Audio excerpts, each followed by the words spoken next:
ஒரு காலத்தில் ஒரு காட்டில் ஒரு ஒட்டகம் வாழ்ந்து வந்தது.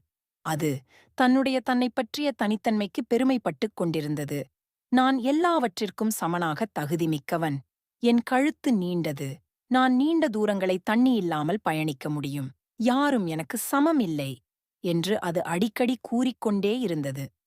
ஒரு நாள் அந்தக் காட்டில் பெரும் வறட்சி ஏற்பட்டது. கால்நடைகளுக்கு பசுவும் பசிக்கவும் தண்ணீரும் கிடைக்காமல் அவதிப்பட்டனர். ஒட்டகம் அதன் நீண்ட கால்களில் நடந்து தொலைதூரம் தண்ணீர் தேடிப் போய்க் கொண்டிருந்தது. அப்பொழுது அது ஒரு குட்டியான குயவை சந்தித்தது. குயவனிடம் ஒட்டகம் பெருமைப்படச் சொன்னது, "நான் மிகப் பெரும் விலங்கு. நீ என்னைப் போல நீண்ட தூரங்களை பயணம் செய்ய முடியாது." அதற்கு குயவன் சிரித்து, "நீங்கள் மிகப் பெரியது.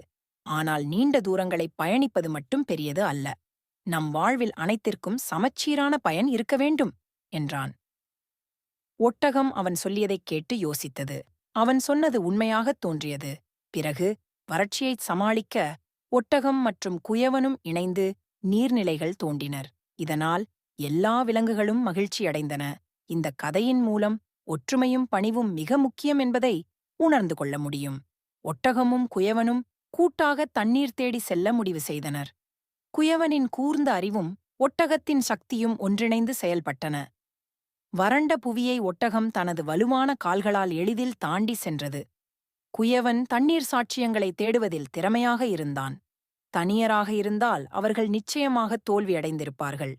ஆனால் கூட்டுப்பணி காரணமாக அவர்கள் ஆழமான ஒரு கிணற்றை கண்டுபிடித்தார்கள். கிணற்றில் தண்ணீர் இருந்தது. ஆனால் அது அடிக்கடி விலங்குகளின் வசிப்பிடத்துக்கு அப்பாலேயே இருந்தது. அதை கவனித்த குயவன் ஒரு யோசனை பண்ணினான். நாம் இந்த நீரை மற்ற விலங்குகளுக்கும் கொண்டு செல்ல வழி தேட வேண்டும் என்று அவன் சொன்னான். ஒட்டகம் தனது முதுகில் குடங்களை வைக்க அனுமதித்தது. குயவன் அந்த நீரைச் சேர்த்து ஒட்டகத்தின் மூலம் மற்ற விலங்குகளுக்கு பங்கீடு செய்தான். இதனால் எல்லா விலங்குகளும் வறட்சியிலிருந்து தப்பின. ஒட்டகம்தான் பெரிய விலங்கு என்ற பெருமையைத் தவிர்த்து மற்ற விலங்குகளுக்கு உதவியது. குயவனும் ஒட்டகமும் நண்பர்களாக மாறினர்.